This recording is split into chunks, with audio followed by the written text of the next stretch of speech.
There have been times when the girl likes the client and they run off. I won't let that happen.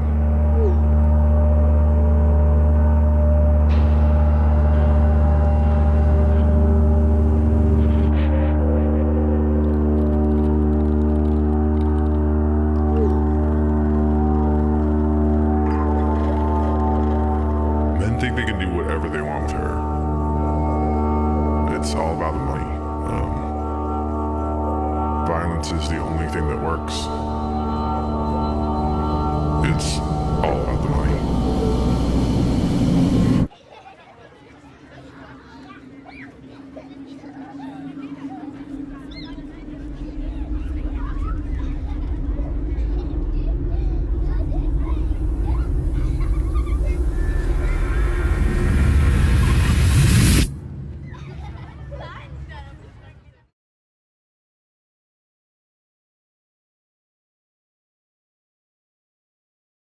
Wow. Every year I stand up here and I cannot believe the amount of support we have in this room. Thank you all for being here. If you've joined us at past luncheons,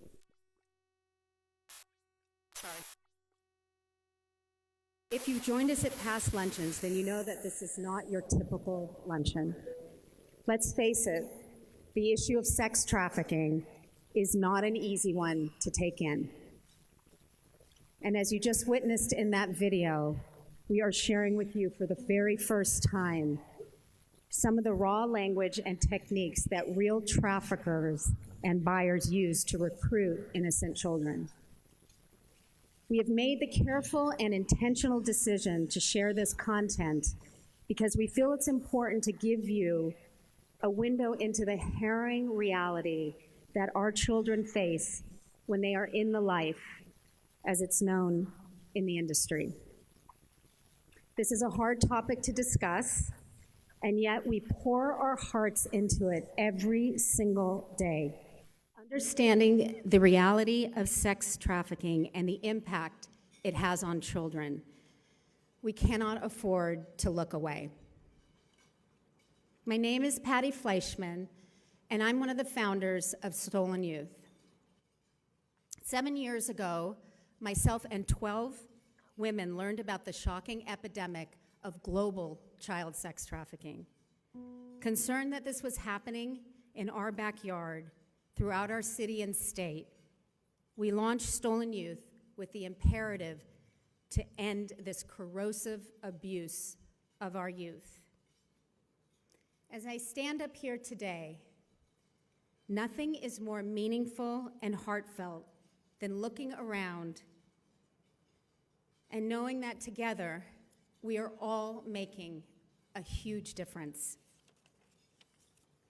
Over the past 7 years, Stolen Youth has transformed the lives of children, youth, young women, and men. And we've raised awareness that indeed this is happening in our backyard. Because of the dedicated support of organizations and businesses throughout the city and state and all of you, we have helped build one of the country's most comprehensive programs to combat child sex trafficking. Thank you.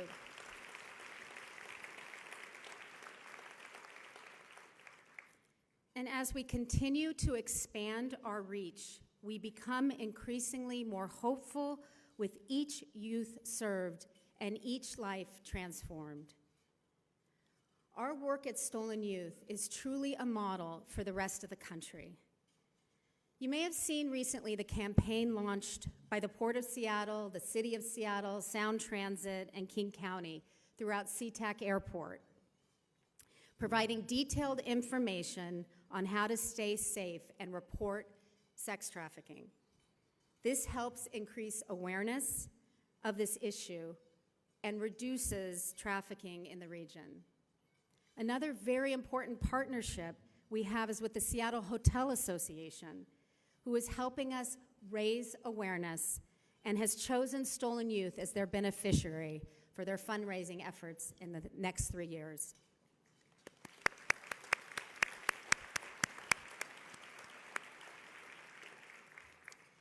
This work would not be nearly as impactful without the small army of people who helped make today possible. Our board members, who are throughout the room, our founders, our table captains, our sponsors, our volunteers, and of course, our amazing and hardworking staff. We couldn't do this work without all of you. Thank you so much. And thank you all for being a part of the solution. Our community has stepped up. They have stepped up to the challenge with moral courage and crafted real solutions. Today, you will hear powerful stories about strong souls and brave survivors in the community. You will hear about heroes who have dedicated their lives to saving these children. And you will hear from our incredible partners who help us achieve our mission every single day. We know these stories will leave you inspired, hopeful, and emboldened to stand with us in our fight against child sex trafficking. On behalf of Stolen Youth, thank you for your time, for your commitment, your attention, and compassion for the youth we're serving. Thank you so much.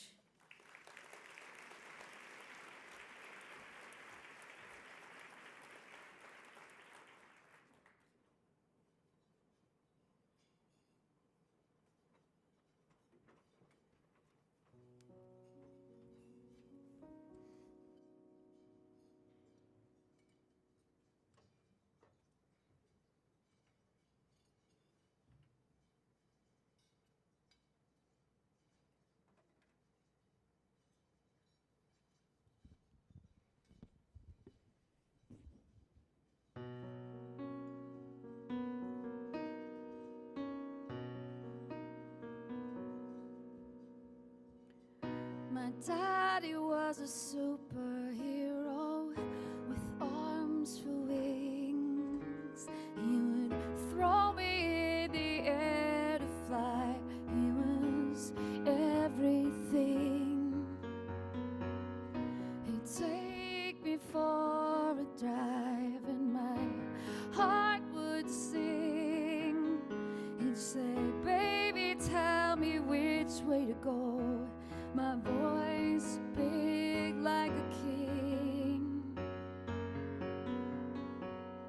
My voice, my heart, my mind, my body, me. My voice, my heart, my mind, my body, me. My body, me.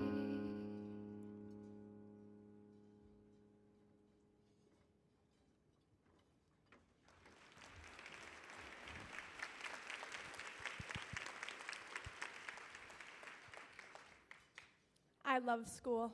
Kind of. I was an honor roll student, All A's. Well, I got 1 C in art. which sucked. I played basketball, I was the captain. and I played soccer, I was average at best. and I was like the best, most brilliant Fortnite player ever. Fatality. I guess high school was pretty great. Most of it was. Until it wasn't. It was all going perfectly. I had just been accepted into 8 different schools. UW was my first choice, though. I wanted to stay close to home And follow in my father's footsteps. and become a lawyer. He was like straight up fierce in his law practice. My pops was a social justice giant that wanted to change the world. A true superhero with arms for wings. When he suited up, those wrinkled shirts, crooked ties, and that sincere smile, The people knew that they were in good hands.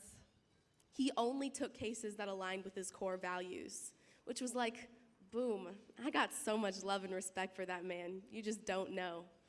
I wanted that for myself. I wanted people to love and respect me for my mind, my wisdom. I wanted to change the world just like him. I loved him so much. We were inseparable before we weren't. The bestest of friends. until we weren't. I still have those memories, though. Yeah? I remember back in the day when he would take us to Disneyland and Comic-Con. We would do the whole Disney thing. Disney owns everything, by the way. True. But that magic they provide for the soul, though. Happiest place on earth. I remember sitting on his lap in the Haunted Mansion, and every time we got to the pathway, he would ask me, Which way should we go? and I would shrug, uncertain, afraid to make the wrong decision. And he would lean over with his lemonade breath and whisper, a strong woman should make a strong choice for herself. He always told me to do the right thing, until he didn't. I loved him so much. I miss you, Daddy. I want to come home. I wish we could laugh like we used to. I wish you and Mom could have been happy too. I wish your relationship could have also been comic books and Disney moments. She needed you. She needed that stability in her life. She needed stupid jokes and stale pizza. And when you guys split, we both became lost. Lost in abusive relationships, and I just watched. I watched them beat her down one night after another, year after year. It's how they showed her they love her, and darkness grew deep in me. She was telling me which way to go with her voice silently.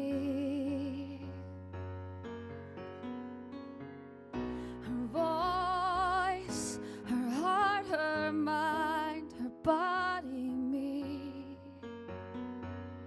Her voice, her heart, her mind, her body, me. Her body, me. But I'm ready now, Papa. See, I'm standing up for myself. I'm speaking up for myself. I'm making strong choices. I'm not the girl you last saw, stealing your paintings and your cold medicine. That girl was a mess. She was stupid. She was caught up in the life and the drugs and Darnell.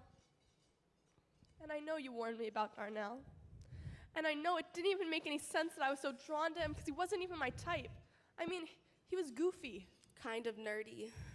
I guess he had this sophisticated type of sexiness going for him. He was at the U, Check. majoring in psychology, Check. minor in criminal law. Check. In the beginning, Darnell made me feel like a princess. He would take me to these fancy dinners and to the Mopop and these abstract plays at the Rep. He was a good man. Until he wasn't. Yeah, until he wasn't. His change was subtle. He stopped taking me out to all the hot spots. He told me money was starting to get tight. He stopped showing up to my games. He stopped sending me those stupid "I'm in love with you" texts that he would send every night before bed. He was becoming distant, and I didn't want to lose him, so I just asked him, straight up, what do you need me to do to make you happy? And he told me, my finances are shot. I'm worried about school and about my rent, and I want to show you the world, but I can't even take care of myself right now.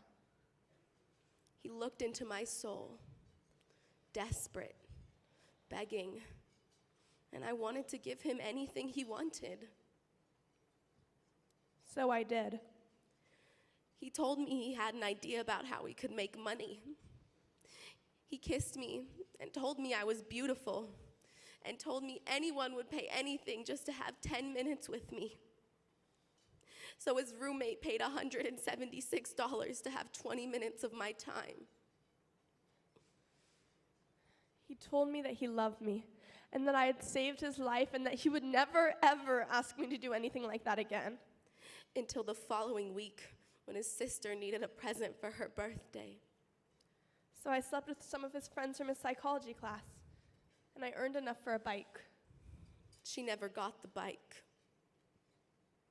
He asked me to help pay for his grandmother's funeral. So I slept with someone. An uncle? His mentor? I'm not sure. It wasn't clear, but I earned enough for his grandmother's casket. Of course, though, his grandmother was living in Florida at this time. He asked me to help pay his rent. So I slept with someone who found me online. I didn't know I was internet famous. And when I confronted him about this, he shut my mouth. Literally. My jaw was wired and broken in 3 places. so from that moment on,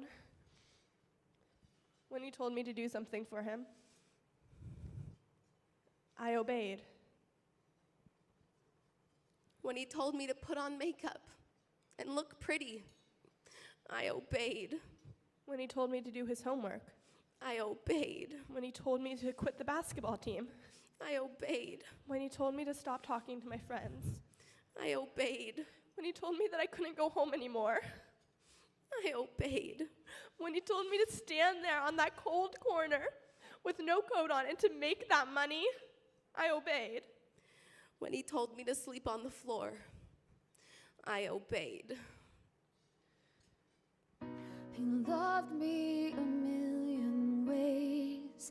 It was the lie I fell for. And when he took it all away from me, made me want him even more. He never meant to hurt me when I was out of line. He was teaching me which way to go with his fist every time. His voice, his fist, his hand, his body, me. His voice, his fist, his hand, his body, me. His body, me. Life, the life, my life, was like an abstract painting with violent motifs parading through the madness. I became numb To his threats, to the violent intimacy, to the cold, to the heat, to the rain. to the snow. I think that movie Get Out says it best. I was in the sunken place, So I used and I drank, and got lit. and I would just float, not caring or remembering what those men who rented me for 30 minutes did to me. The drugs helped me surrender to the nightmare. The nightmare became peaceful. The drugs helped me suffocate in death's grip. And I was okay with that. I was done. I wanted to die. I wanted to curl up in that bathtub and drown. And then the high would wear off. And after the high, the crash. You crash on the streets. You crash in jail. You crash in cars. You just crash. And when the lights go out, Your history starts monologuing and bringing up all this haunting stuff from your past. my history gave me an Oscar-winning speech about how my parents loved me and how my father needed me back in his life. My history whispered my father's words. Which way will you go? Which way will I go? Which way will you go? My father looked at me on my hospital bed, bruised, battered, beaten, vomit stains on my swollen lip. He kissed me on the cheek and asked me. Which way will you go? I was chained to the bed like an animal, fixing for another high. Confused, he asked again. Which way will you go? Show me the way to go, Daddy. I don't know which way to go. Strong women make strong decisions. I am not a strong woman. Yes, you are. I am. We are. We are. My father saved me. His arms like wings wrapped around me while I sobbed into his chest. I knew which way to go as his tears fell onto my swollen face. And my soul reminded me that none of this was my fault, but that I had chosen to get help with the help of my father and the police officer who found me in the alley and stolen youth who said they will help me. So I left Darnell. We got clean. We got off the streets. We're going home. It took an army to save me, an army to find the pieces of me scattered in the life left behind. My soul, my life, my body, me, my voice, my heart, my mind, my body, me, my voice, my heart, my mind, my body, me, my voice, my heart, my mind, my body, me, my body, me.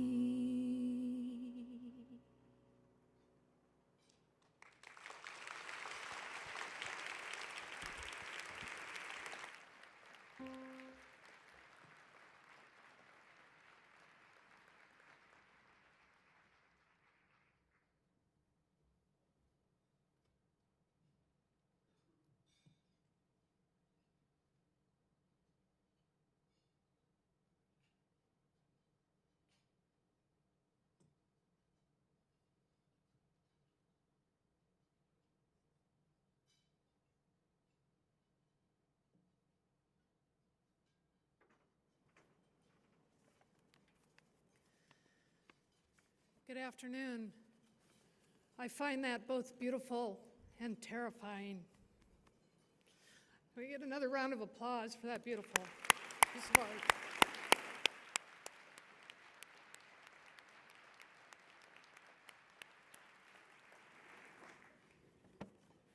My name is Mitzi Johangnick, and I have the honor of serving as the King County Sheriff.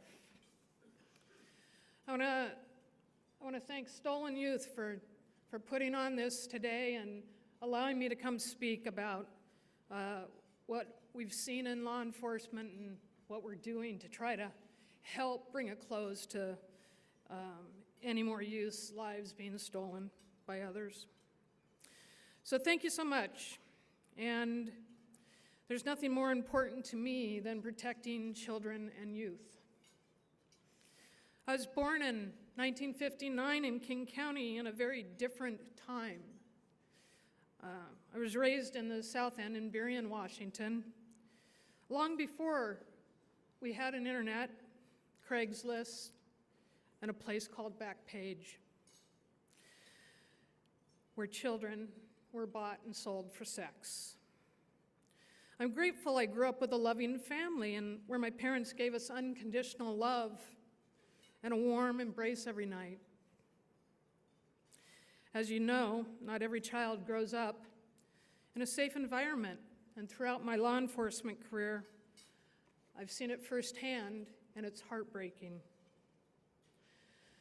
Today, child sex trafficking is in a crisis in America. It is a crisis in King County. Those who become victims are our most vulnerable children and youth. They are at risk, living in at-risk circumstances and growing up in unstable environments where parents have issues of their own, or may be addicted to drugs, or stuck in generational cycles of crime, which unfortunately over my 35 years of experience, I have witnessed families and their children and then their grandchildren become victims. As a new deputy in the early 80s, I saw dangerous consequences of life on the streets for young women as we searched for a man who was killing them, known as the Green River Killer. Working in our community for over 30 years, I've seen firsthand the conditions that lead girls and boys to live such vulnerable lives, being trafficked in sex. I'm particularly drawn to this issue because I know that one of our most vulnerable groups of children and youth today are those who are struggling with their orientation as LGBTQ youth. Because I was one of them, and I am one of them. But my circumstances were fortunate. My parents gave me acceptance and love from a young age and came out to me as my parents. Not all children are that lucky. They become homeless on our streets, thrown out of their homes because their parents and families don't accept them. What they face are painful choices no child, no youth should ever have to make, like choosing what's called survival sex, just to get a place to stay, or a meal. As sheriff and as a human being, I have a deep moral responsibility to protect our youth. We do this by investigating cases against alleged buyers and traffickers, treating children as victims and not as criminals, and connecting survivors with services.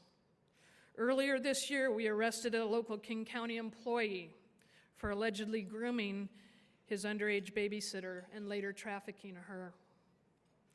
Can't talk too much about this case because we're continuing our investigative process with others, but I can tell you that we are committed, like you, to ending sex trafficking in King County, one investigation at a time.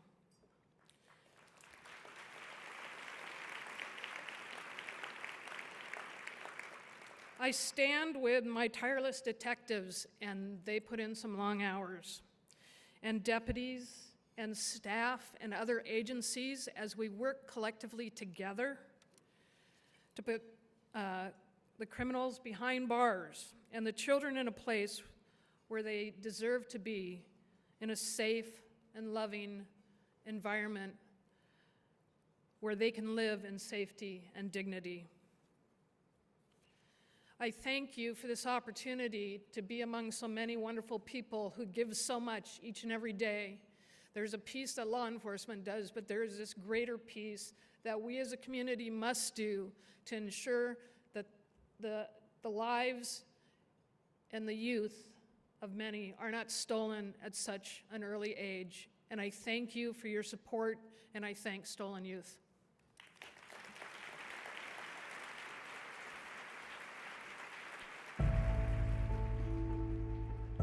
We are very much involved in working on the front lines of the battle to end sex trafficking. The definition of sex trafficking of children is incredibly simple.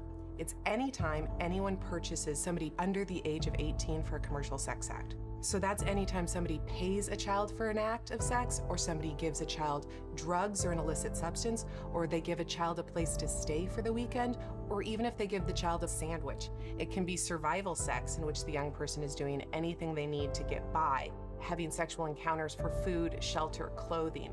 Many times when people look at the issue of sex trafficking, it seems overwhelming. Nobody has great numbers on how big this issue is, and there's a report that estimated there was between 300 and 500 youth in King County who were victims of commercial sexual exploitation. However, that was before the real proliferation of the smartphone, and the smartphone changed everything. What we see is a disproportionate share of trafficking victims who come from our more marginalized communities. High numbers of African American youth, LGBTQ youth, and youth experiencing homelessness. Maybe mom or dad's addiction has gotten so bad that they're trading access to their child for drugs, or possibly they're trading access to their child for rent.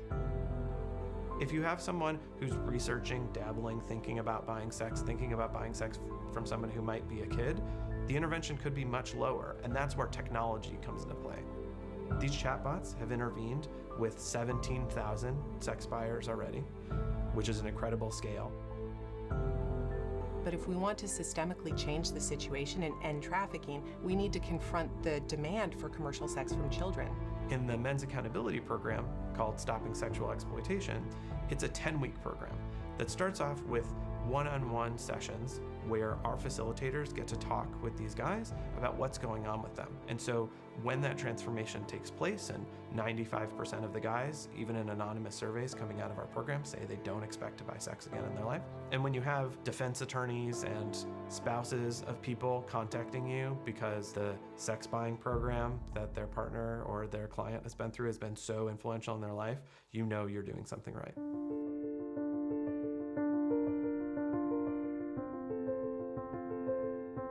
That is our mission for children, to stop those kids and youth from being trafficked. And we have to reach them. We reach them through care. We reach them by showing them alternatives to their lifestyles. It's a daily struggle to provide all of the services that we need: more detox, we need more mental health and substance abuse, all behavioral health services. We need more education in our physical health providers, our medical community.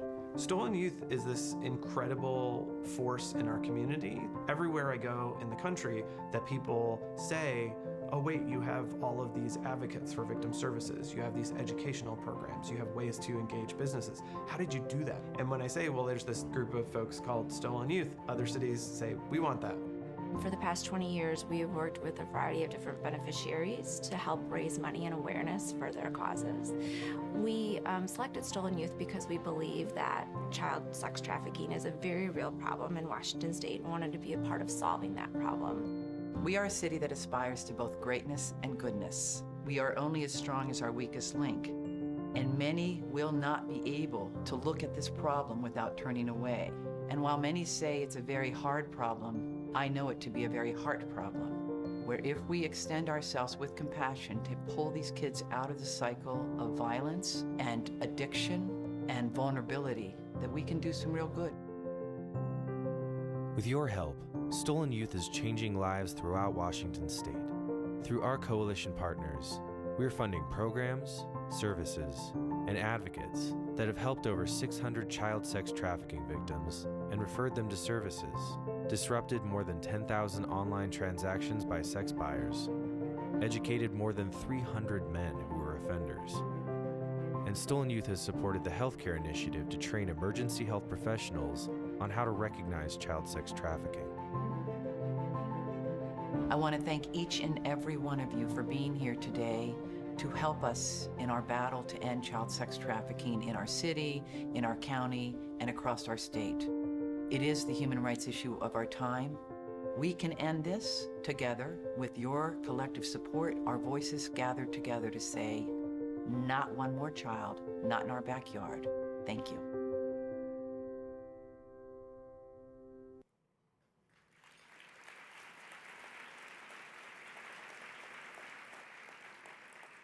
Good afternoon. My name is Jackie, and I'm going to be speaking with you a little bit today. Maybe 10 years ago, if you drove down Aurora, you would have seen me wearing these heels. Today, I've taken them off to bring you into my world.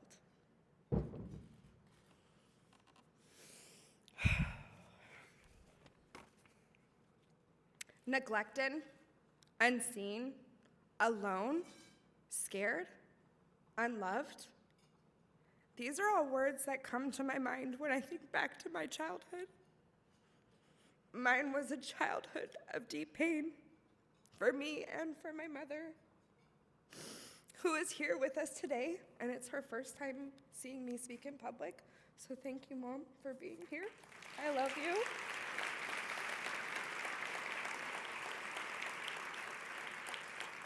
And thank you to many of you in the room that have helped me find my own voice and my story. I grew up here in privilege on the east side, and most would assume from the outside looking in that everything was fine, but it wasn't. My mom was always working, and my stepdad would be home either drinking himself into oblivion or sleeping. One night in particular, I will always remember. It was Christmas time, and while there were many decorations, we lacked the spirit. My brother and I were laying on the couch watching cartoons. There was a loud banging in the background. My stepdad had just slammed my mother's body against the cupboards. I wish I could say that this was something that happened only once, but I watched this happen for most of my life. I'm sorry this happened to you, Mom. On the other side of my family, my biological father was barely present. He remarried many times throughout my life. I felt like I was never good enough for him to love me. I guess you could just say I wasn't enough. Ultimately, I was desperate to belong. I was desperate to feel wanted and to know that I was worthy of love. And because I didn't find that in my family, I was determined to find it elsewhere. At a really vulnerable time in my life, I met a man at a bus stop. He was handsome and he was charming. He showed interest in me. He asked me questions and genuinely wanted to know who I was. From that night on, we were inseparable. Even with all of my flaws, I felt wanted and accepted. He knew I did not have a stable place to stay and offered to let me move in with him and his mother. His mom referred to me as daughter girl, and her term of endearment seemed to fill a deep longing I had for a real connection with a mother. It was something I had never felt with my own mother because of trauma and violence that surrounded us. Little did I know that everything was about to change. Our summer of love was coming to an end, and he was about to leave for college. One day, as we lay on the bed next to each other, he brought up his fears about leaving. He explained how he's nervous to go off to another state with no money and no way of taking care of himself. I told him things would be okay and that we could figure something out. He said, "Well, I know how we can get some money. You can get paid to do something that you do for free." He brought up the idea of prostitution. I didn't really understand what he was asking me to do, so he had me talk to his mom. His mom talked about prostitution in a glamorous way, making it seem like it was the best option. She said, "You love your man, girl, don't you? Want to take care of him?" Of course I do. I would do anything to show him that I loved him. Anything. That very same night, he walked me up to Pack Highway and told me what to do and how to do it. I was nervous. I'll never forget that first date. It's ingrained in my mind. I was confused.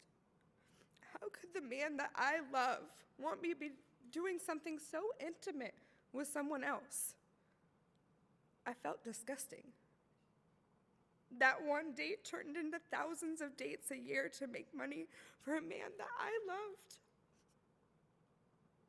He was not only my boyfriend, but he was my pimp. I felt proud to be taking care of him and ignored the parts that made me feel ashamed or devalued by being pimped. Those years in the life included many confrontations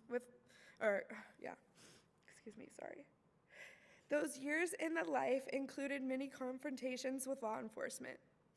The first couple of years, I was arrested 22 times just in the state of Washington. I was in and out of jails. Not once in all the times that I was arrested was I offered services. The thing is, when I was in the life, I was viewed as a criminal and not a victim. And my record still shows that to this day. I remember one night, I had been out on the track for about 20 hours. I was exhausted, feeling desperate for sleep. But I wasn't allowed to come in yet. Instead, I went to a friend's hotel to take a rest. My pimp found out, and I paid the price. He punched me straight in the face. The crack of my nose is the first thing that I heard. Even with the constant threat of abuse, there was also a source of hope in a group of women who stood on the corner of the track. They offered us hot cocoa, conversation, hygiene and safety items. We called them the Red Coat Ladies. They modeled unconditional love, always present. These women welcomed me and accepted me without condition. And in a world full of darkness, they poured light and life into me in small but powerful ways. This gave me hope. And yet, even with hope, I still remained in the life. The outside world is scary when we don't know what to expect. Where would I go? What would I do? What is my worth? Things continued to get worse. One night, a group of men attacked me, tried to rob me, and when they sped off in their SUV, they ran over my leg. There I lay on the ground, screaming in pain, screaming for help. A man came out and asked me what had happened. I was too afraid to tell him the whole truth. So I explained that I had been run over and needed help. This man offered me help to the hospital. He put me in his little car and sped me up to Harborview. I was in the hospital for 2 days, but my pimp never came to check on me. But he was there to pick me up when I was discharged. My pain didn't matter. My heart didn't matter, but his money mattered. People often ask, why didn't I leave him? It's because of the physical and psychological abuse. Even though he called me an idiot for being raped on my birthday, my life centered around him. And one of my darkest times was a result of this power.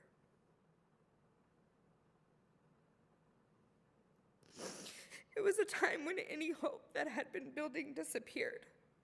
I had a miscarriage with my pimp, and then he left me. I was no longer wanted by him. He tossed me aside like trash.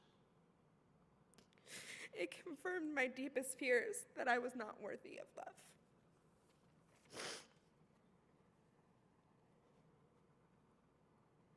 The love that I had fought so hard to believe in, to keep, had turned out to be entirely false. Even without him, a few years before I had the courage to leave the life. My dreams of getting married, having children, and doing something completely different started to win out. I wanted to stop fighting. I wanted to stop forgetting my worth. I did make it out, but I didn't realize there was still a long road of healing ahead. Then I met Rest, a stolen youth partner, and began to go to a group named Thrive, a survivor support group. This was a place like no other. I had finally found a space that was completely accepting without judgment, where I could talk about that life openly and topics that were normally taboo. But mostly, it created a sense of belonging. To be able to be surrounded by that many survivors who knew and understood, it felt safe, it felt like home. I became determined to be hired on at Rest, and after a while, it happened. I was hired as a peer support specialist. I loved it, and I'm really good at talking, so that helped. I helped guide survivors to the generous fund established in the name of Stolen Youth co-founder Ginny Meisenbaugh, to move into safe homes, to hire attorneys, to clear our criminal histories, to get a job, to leave the life, to start a new life. Then I became the outreach coordinator. I texted messages of hope to victims of trafficking and people in the sex trade here in King County. We have reached thousands of potential victims over the last couple of years. Most recently, we have relaunched Street Outreach, and in one of the most healing moments of all, I became one of those red coat ladies who delivered me hope. And just last month, I became the first survivor to become part of leadership team at Rest as a community advocate supervisor.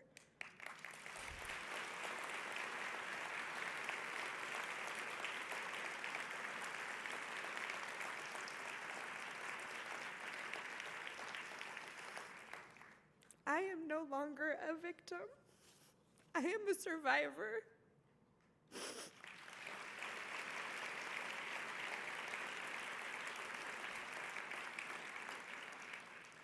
My life has meaning. I am living a dream. I didn't know it was possible to reach others who were trapped in the darkness of the sex trade, like I was.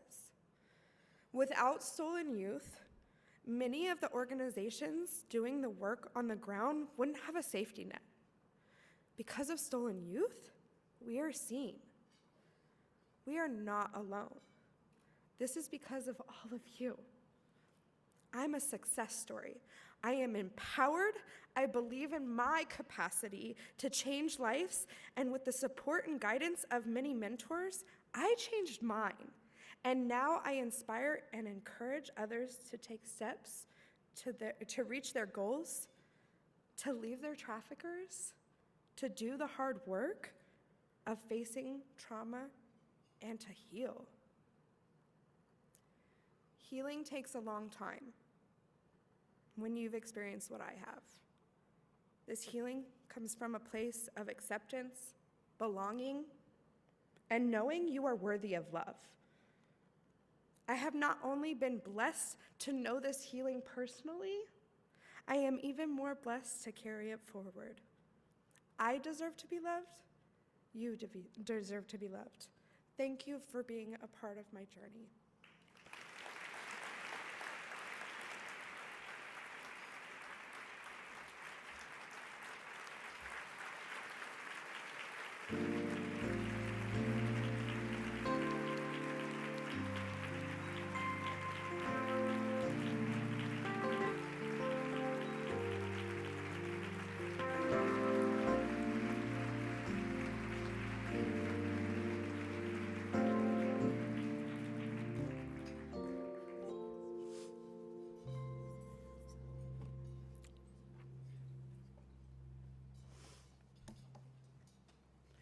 Now I know why they have it up here.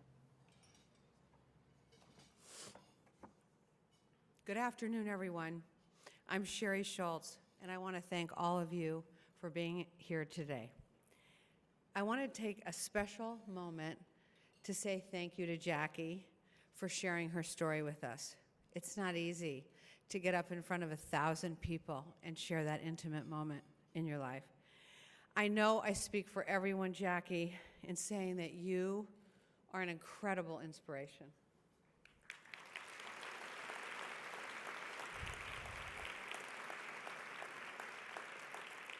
Your resilience, your courage, and your work to help others fills us all with hope and reminds us of the strength of the human spirit and that every one of us in this room can make a difference.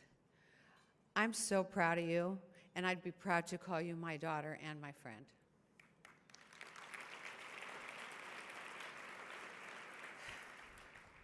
Stories of people like Jackie and the ones we've heard earlier bring us together in support of this incredible organization. I've supported Stolen Youth since it was founded in 2012, but I am continuously struck by its conviction and passion of everyone who has played a critical role in making all this happen. The staff, the volunteers, and the extraordinary founders, you all deserve recognition for your tireless work to end the horrible reality of child sex trafficking. The statistics are staggering and heartbreaking. Across the globe, children make up 1/3 of the 40 million human trafficking victims. And in the United States, there are more than 300,000 victims of child sex trafficking. We know that within 48 hours, 1 of 3 runaway teens will be approached by a sex trafficker. Now just think about that, 1 out of 3 in 2 days. And once these young people become victims at an average age of 13 or 14, their lives are at risk. Violence, abuse, drug addiction and overdose, it all goes with the territory. As Jackie's story drives home more than any statistic ever could, the problem is not a country away. In fact, it's what we once thought. It's now happening in our own backyard. In King County alone, as you heard, there's somewhere between 300 and 500 children bought and sold every year. The data is clear, and it speaks to what we are up against. To bring it even closer to home, in a recent sting operation, police posted an online ad offering a 15-year-old for sale. They received more than 250 calls in 2 hours. Over the years, I have been horrified by the stories, but I've also been inspired and filled with hope and optimism with survivors that I meet like Jackie and others who are in the room today who have been willing to share their stories with us. I can tell you from firsthand experience that there is nothing more rewarding than watching young people, against all odds, rebuild their self-worth and their lives. Self-worth should not be taken for granted. It needs to be nurtured. I grew up in a small town in Lima, Ohio, and along the way, I can tell you I made many mistakes. In fact, I think all of us in the audience have made mistakes, but we were the lucky ones. Why? Because we had a built-in support network system that allowed us to learn from the mistakes and move forward. We had a community that surrounded us, teachers and parents, mentors and coaches stood up for us and set us straight. They helped us pick ourselves up and sent us back on our journey. But many of our nation's youth will not get that support. And that's why conversations that we're having with people like you are so critical. One of the most important things I've learned over the years is that our most vulnerable youth are not just victims of trafficking and of crimes, they are victims of circumstance. Circumstances that are so well beyond their control. They come from fractured families, multiple foster care placements, and poverty that creates a lack of opportunity.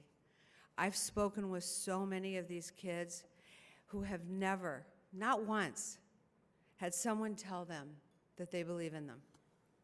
So why am I up here today asking for your financial and emotional support? For over 20 years, I've had the privilege of working with nonprofits like Stolen Youth, who are committed to ensuring that young people have what they need around our country to survive and develop. These organizations are here for these kids during critical tipping points, and without a safety net, their lives will go drastically in different directions. This is a particularly important time for Stolen Youth. To date, they have assisted more than 600 survivors. And with every dollar that we raise today, they will build on their success and continue to expand services across the state. When I look out at the survivors here, I see heroes. These young people are our compassionate leaders of tomorrow. This would not have happened without nonprofits like Stolen Youth, These are our children, and we need to reach deep into our pockets and even deeper into our hearts. Jackie's story represents the extent of the problem, but it also shows you the potential. We are the safety net.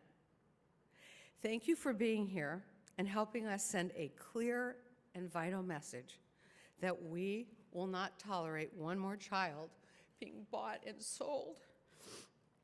Today, tomorrow, as a community or as a country, we will not tolerate one more child being robbed of their childhood.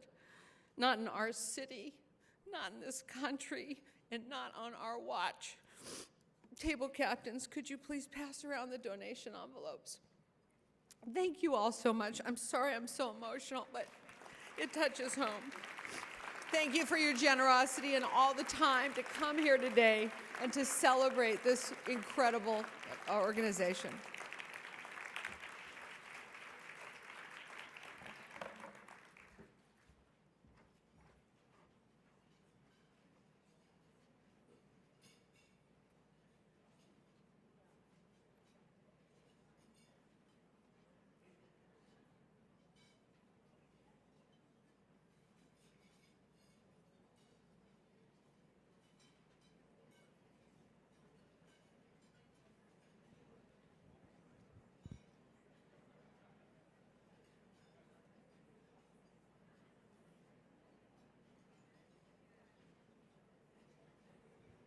Ladies and gentlemen, please join us in welcoming the Greater Works Choir.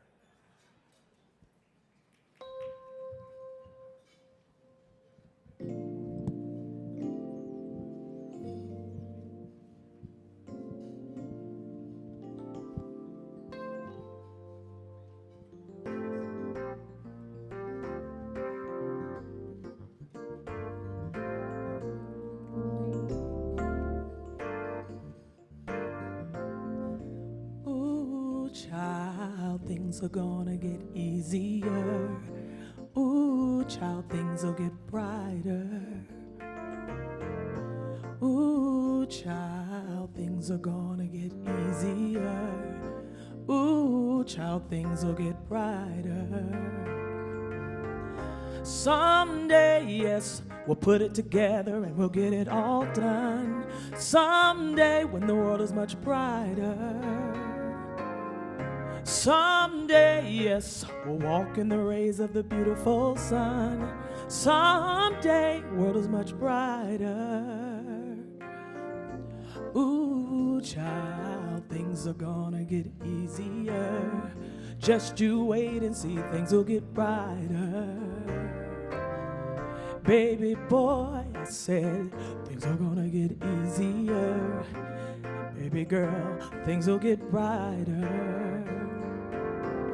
Someday, yes, we'll put it together and we'll get it all done. Someday when the world is much brighter, yeah. Someday we'll walk in the rays of the beautiful sun.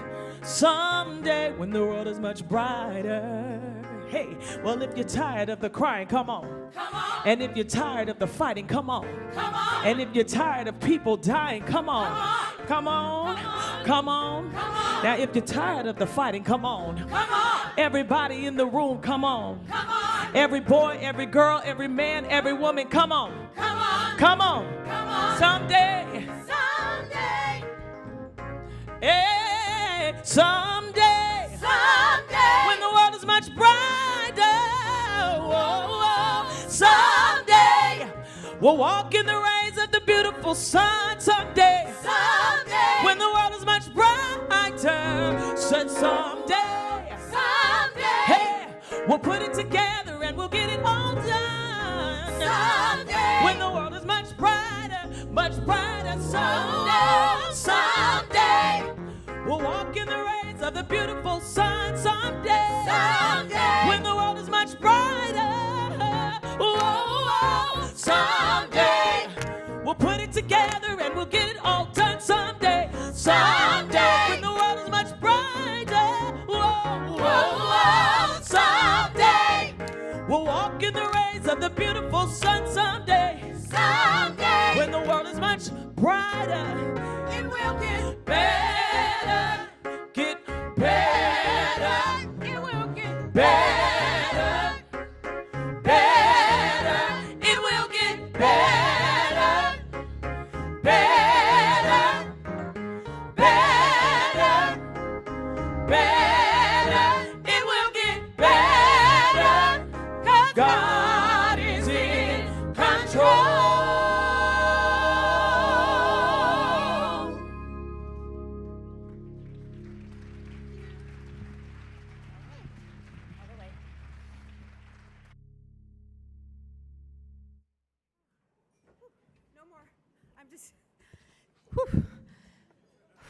Thank you all so much for being here today. We're just so deeply grateful for your support, your friendship, your partnership, and love for these kids. And what an afternoon. I love you all. Thank you.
Table captains, make sure and take the centerpieces.